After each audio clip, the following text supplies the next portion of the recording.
My husband episode 4 की शुरुआत यूहों द्वारा जीवोंग के सामने अचानक कन्फेस करने से होती है कि वह उसे पसंद करता था। यह सुनकर जीवोंग बहुत ज्यादा सरप्राइज रह जाती है और दूर से ही सारी चीजें जीवों भी सुन लेता है, जैसे कि वो भी काफी शॉक हो जाता है। अब इससे पहले कि जीवोंग उसे कुछ जवाब दे पाती, तब जीवोंग उसे कॉल करके एक मीटिंग में आने के लिए कहता है, जिसकी वजह से उसे यहाँ से जाना पड़ता है। लेकिन जाने से पहले वो यूहों के कहने पर अपना कॉन्टैक्ट नंबर उसे दे देती है। फिर वो जीवोंग के साथ एक मीटिंग में पहुंचती है और यह मीटिंग एक टीवी एडवर्टाइजमेंट की थी, जो देखकर जीवोंग को याद आता है कि आज से 10 साल बाद इस टीवी को हर घर में लोग यूज कर रहे होंगे। साथ ही यहाँ पर ये लोग जीवोंग के बिजनेस पार्टनर से भी मिलते हैं और उन्हें वो पहले से ही जानती थी, क्योंकि वो लोग आने वाले टाइम में बहुत ही फेमस होने वाले थे। यहाँ पर जीवोंग के एक बिजनेस पार्टनर जीवोंग की खूबसूरती को देखकर उसे हाथ मिलाने की कोशिश करता है, पर जीवोंग अपना हाथ आगे ले आता है और उसे हाथ मिलाने लग जाता है, जो देखने में बहुत ज्यादा फनी था। दूसरी तरफ सोमिन अब भी उन लड़कियों के साथ रीयूनियन में बैठी हुई थी,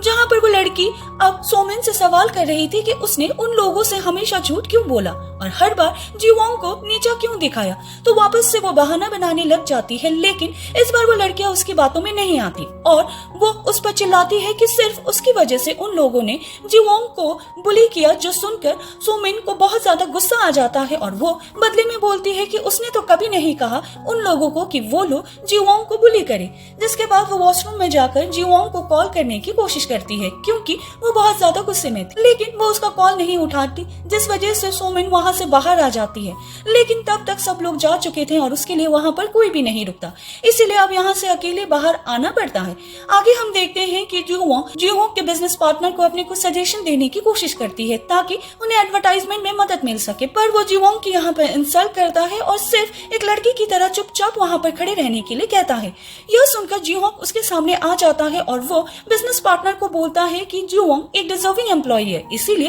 वो उसे यहाँ पर लेकर आया है, तो उसे उसकी इस तरीके से इंसल्ट नहीं करनी चाहिए। यह सुनकर सब लोग बहुत ज्यादा सरप्राइज रह जाते हैं, क्योंकि कभी भी जीवोंग ने इस तरीके से किसी की तारीफ नहीं की थी। इसीलिए जब वो मीटिंग से फ्री होकर बाहर आते हैं तो जीवोंग उसे थैंक्स बोलती है और फिर वो दोनों साथ में डिनर करने के लिए चले जाते हैं। रास्ते में जीवोंग उसे बोलती है कि जीवोंग हमेशा उसकी तारीफ करता है, जबकि दूसरे लोग बस उसकी इंसल्ट करते हैं। इस पर जीवोंग उसे समझाता है कि उसे अपनी एनर्जी अच्छे लोगों के साथ अच्छा बिहेव करने के लिए बचानी चाहिए और बुरे लोग पर वेस्ट नहीं करनी चाहिए। साथ ही वो उसे यह भी पूछता है कि वो जीवोंग को कैसा इंसान समझती है, तो वो बताती है कि वो एक अच्छा इंसान है, जो सुनकर वो दोनों ही हंसने लग जाते हैं। जिसके बाद जीवोंग को यूहों का मैसेज आता है और जब यहाँ पर जीवोंग उसके बारे में पूछता है तो वो उसे बताती है कि यूहों उसे रीयूनियन में मिला। वो हाई स्कूल में उसे बहुत ज्यादा पसंद करती थी और वो उसका फर्स्ट लव था, पर इस बात पर जीवोंग उसे थोड़ा समझकर डिसीजन लेने के लिए कहता है,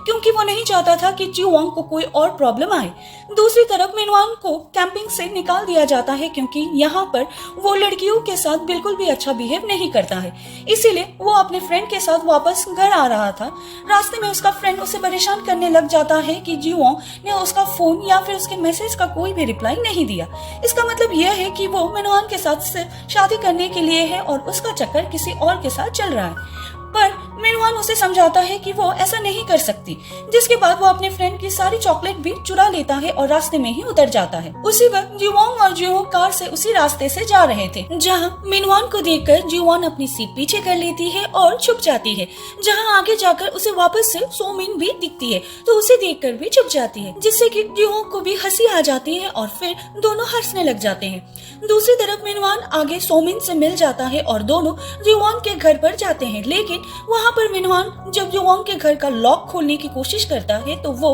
अनलॉक नहीं होता, क्योंकि पहले वाला पासवर्ड मिनवान और जीवोंग की फर्स्ट डेट का था। लेकिन अब जीवोंग ने उसे चेंज कर लिया था, क्योंकि वो अपनी लाइफ में कभी भी मिनवान को नहीं चाहती थी। अब यहाँ पर मिनवान की नजर तो सोमिन पर पड़ी हुई थी, इसीलिए वो उसे अपना शर्ट पहनने के लिए दे देता है और उसके लिए कुछ खाने के लिए लेकर आता है। वहीं दूसरी तरफ जीवोंग और जीवोंग साथ में होते हैं, जहाँ पर जीवोंग उसे पूछता है कि वो अपनी लाइफ में अब क्या करना चाहती है। इस पर वो उसे बताती है कि वो इंटीरियर डिजाइनिंग करना चाहती है और सेल्फ डिफेंस भी सीखना चाहती है। तो जीहोंग उसे कहता है कि वो उसे सेल्फ डिफेंस सिखा सकता है और वो अपनी खुद की तारीफ भी करने लग जाता है कि उसे हर तरीके का सेल्फ डिफेंस आता है। पर यह सब सुनकर जीहोंग हंसने लग जाती है क्योंकि उसने कभी भी जीहोंग को इस तरीके से इमेजिन नहीं किया था। तभी जीहोंग अपना चश्मा निकालकर स्माइल करने लग जाता है। तो जीहोंग उसे बोलती है कि उसे एक बार कॉन्टैक्ट लेंस भी ट्राई करना चाहिए क्योंकि वो उसमें बहुत ही अच्छा लगेगा। वहीं सोमिन और मिनवान भी एक दूसरे से काफी बातें कर रहे थे।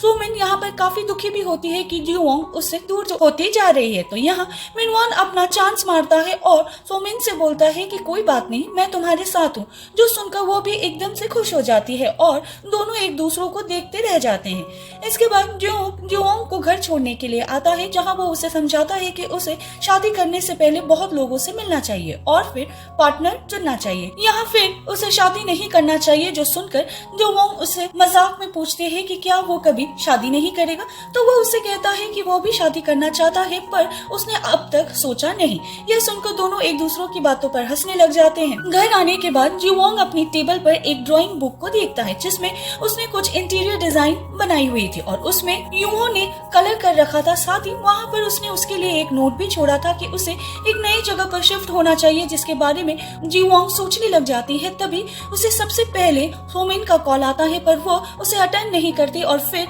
उसे मिनवान का भी कॉल आ जाता है, तो वो उसका भी कॉल नहीं उठाती क्योंकि उस पर भी सोमिन जैसे कि वो फोन कट कर देती है और मैसेज पर मिनवान को कहती है कि उसे सोमिन का ख्याल रखना चाहिए और उसे घर छोड़कर आना चाहिए, क्योंकि वो यही चाहती थी कि सोमिन और मिनवान जल्द से जल्द शादी कर ले और जीहोंग अपनी किस्मत से बच सके। इसके बाद जीहोंग को यूनो का कॉल आता है, जहाँ बातों ही बातों में यूनो उसे बताता है कि उसने उसे प्रपोज करने के लिए एक लेटर लिखा था पर उसने लेटर का रिप्लाई करके उसे रिजेक्ट कर दिया। जो सारी चीजें तो वो पहली बार सुन रही थी क्योंकि उसने तो कभी यूनो का कोई भी लेटर देखा ही नहीं था, यानी कि यहाँ पर कोई गड़बड़ी हुई थी। इसीलिए वो अगले दिन यूनो को मिलने के लिए बुलाती है। अगली सुबह जीहोंग अपने नए लुक के साथ पहली बार ऑफिस में जाती है, तो वहाँ पर उसे सब देखकर बहुत ज्यादा सरप्राइज रह जाते हैं और मिनवान भी उसकी तारीफ करता है कि वो बहुत ज्यादा अच्छी लग रही है। लेकिन तभी जीहोंग भी वहाँ पर आ जाता है, वो भी उसे ऐसे देखकर देखते ही रह जाता है और टेबल से टकरा जाता है, जहाँ उसे संभलने के बहाने सोमिन उसके साथ फ्लर्ट करने की कोशिश करती है। लेकिन जीहोंग उसे देखता भी नहीं और जाते ही जीहोंग को कहता है कि उसने ऑफिस के हिसाब से सही कपड़े नहीं पहने, क्योंकि वो तो उससे नजर हटा ही नहीं पा रहा था। जहाँ पर जीहोंग भी नोटिस कर लेती है कि आज उसने अपने चश्मे के बजाय कॉन्टैक्ट लेंस पहने हुए थे और वो भी काफी अच्छा लग रहा था। अब यहाँ पर दोनों की बातें सामने आ जाती है कि ये दोनों वीकेंड पर साथ में थे, इसीलिए जीहोंग वहाँ से जल्दी से चला जाता है। इसके बाद सभी लोग मिनवान की तारीफ कर रहे थे कि उसने एक बहुत ही अच्छी लड़की को अपनी गर्लफ्रेंड बनाया है, पर साथ ही वो लोग उसे उसका ध्यान रखने के लिए भी कहते हैं क्योंकि अब जीहोंग के आगे बहुत ही लड़कों की लाइन लगने वाली थी। और यही सुनकर मिनवान को याद आता है कि जीहोंग कल यूरी के साथ थे। इस बारे में बात करने के लिए वो उसके पास चला जाता है, जहाँ जीहोंग उसे बताता है कि जीहोंग को एक जरूरी काम था, इसीलिए ही वो दोनों मिले थे। यह सुनकर मिनवान उसे समझाने लग जाता है कि वह सब लड़कों को जानता है और जीहोंग भी शायद उसे पसंद करता है, इसीलिए वो उसे बार बार किसी बहाने से बुलाते रहता है। फिर वो उसे ब्यूटीफुल बोलकर उसे किस करने की कोशिश करता है, जिससे बचने के लिए जीहोंग उसकी पैंट पर कॉफी गिरा देती है, जैसे कि मिनवान को यहाँ से भागना पड़ जाता है। पर उसके जाते ही वहाँ पर सोमिन आ जाती है, जहाँ वो हमेशा की तरह उसके सामने इनोसेंट बनकर उसे समझाने की कोशिश करती है कि वो कभी भी उसका गलत करना नहीं चाहती थी। यह सुनकर जीहोंग मन में सोचने लग जाती है कि अगर उसने फ्यूचर ना देखा होता तो वो एक बार के लिए उसकी बातों पर ट्रस्ट जरूर कर लेती, लेकिन क्योंकि वो जानती थी कि उसके दिमाग में क्या है, तो वो अब उसकी बातों में बिल्कुल भी नहीं आने वाली थी। वो सोमिन को डराने के लिए यह भी कहती है कि वो आज नुहो से मिलने वाली है और इस बार वो उसे अपने हाथों से नहीं जाने देगी और सच जानकर रहेगी कि उन्होंने उसे किस बात पर रिजेक्ट किया था। जो सुनकर सोमिन थोड़ी सी डर जाती है क्योंकि वो यूहो और जीहोंग की कोई बात तो छुपा रही थी। फिर वो सोमिन को मिनवान के बारे में बताने लग जाती है कि उसका स्टॉक वाला काम बहुत ही अच्छा चल रहा है और वो काफी पैसे भी कमा रहा है, क्योंकि वो जानती थी कि सोमिन इस बात से जरूर मिनवान के बारे में सोचेगी। अब अब काम खत्म होने के बाद सभी लोग लिफ्ट से जा रहे थे, तब जीहोंग भी वहाँ पर लिफ्ट में आने के लिए पहुंच जाता है और भीड़ देखकर वापस से जाने लगता है। लेकिन जैसे उसकी नजर जीवॉन पर पड़ती है कि वो भी लिफ्ट में है, तो वो भी भीड़ के अंदर ही लिफ्ट में आ जाता है और लोगों को बात करते हुए सुनता है कि उन्हें मेनुआन से जलन हो रही है क्योंकि उसके पास जीवॉन्ग जैसी गर्लफ्रेंड है। लिफ्ट से बाहर आने के बाद जीवॉन्ग को रोक देता है और उससे पूछता है कि जिस तरह उसने उसके कहने पर कॉन्टैक्ट लेंस पहने हैं, क्या उसी तरीके से जीवॉन्ग ने भी किसी के कहने पर ऐसे कपड़े पहने हैं। इस पर वो उसे बताती है कि ऐसे कपड़े पहनकर उसे बहुत ज्यादा कॉन्फिडेंस फील हो रहा है। यह बात सुनकर जीवॉन्ग स्माइल करने लग जाता है, तो जीवॉन्ग उसे सजेस्ट करती है कि अगर वो अपनी स्टाइल थोड़ी सी चेंज करेगा तो वो बहुत ही ज्यादा अच्छा लगेगा, जो बोलकर वो यहाँ से हंसते हुए चली जाती है। इसके बाद वो अपनी एक मीटिंग खत्म करके बस स्टैंड पर बस का वेट कर रही थी और वो यही सोच रही थी कि शायद जीहोंग उसे सच में पसंद करता है। पर तभी उसे ह्यूयॉन की आवाज आती है और वो देखती है कि ह्यूयॉन जीहोंग के साथ होती है, जहाँ उसके हाथ में बहुत सारे शॉपिंग बैग्स भी थे और वो जीहोंग के साथ हंसते हंसते यहाँ से चली जाती है। ये सब देखकर जीहोंग थोड़ी सी हर्ट होती है और रात भर यही सब सोच रही थी कि फ्यूचर में भी उसने जीहोंग और ह्यूयॉन के अफेयर के बारे में सुना था, तो शायद ये दोनों एक दूसरे को पसंद करते होंगे। पर असल में ह्यूयॉन जीहोंग के ग्रैंडपा को जानती थी और ये तीनों लोग साथ में बैठे होते हैं, लेकिन जीहोंग यहाँ पर उसमें बिल्कुल भी इंटरेस्ट नहीं दिखाता। जिसके बाद वो रात में अपने फ्रेंड को 2:30 बजे जूडो सिखाने के लिए बुलाता है, क्योंकि वो उसके साथ जूडो प्रैक्टिस करना चाहता था ताकि फिर वो जीहोंग को सब कुछ सिखा सके। और उसका ऐसा बिहेवियर देखकर उसका फ्रेंड भी बहुत ज्यादा शॉक हो जाता है कि आखिर जीहोंग करना क्या चाहता है। फिर वो यहाँ से अपने घर चला जाता है और जब वो नहाकर अपने आप को मिरर में देखता है तो उसकी बॉडी पर उसी तरीके से हार्ट बना हुआ था जिस तरीके से हार्ट जीहोंग के डैड नोट्स पर बनाया करते थे। फिर वो अपनी कैट से बातें करते हुए बोलता है कि क्या उसे जीहोंग को सब कुछ बता देना चाहिए कि मेनुआन उसे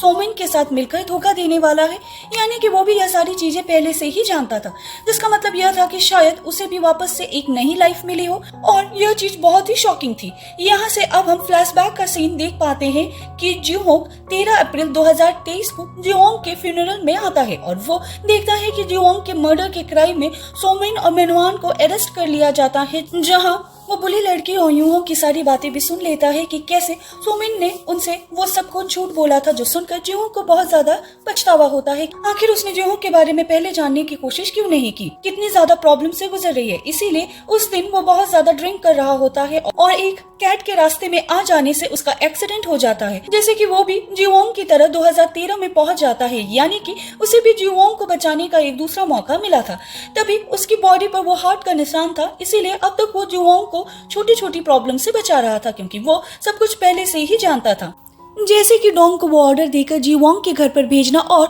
यूहोंग को रीयूनियन में भेजना ताकि वह सच सामने ला सके, पर वो यह नहीं जानता था कि जीवोंग को भी एक दूसरा मौका मिला है। इसलिए वो थोड़ा सा डर जाता है कि अगर वो जीवोंग को सच बता देगा तो क्या उस पर भरोसा करेगी भी या फिर नहीं।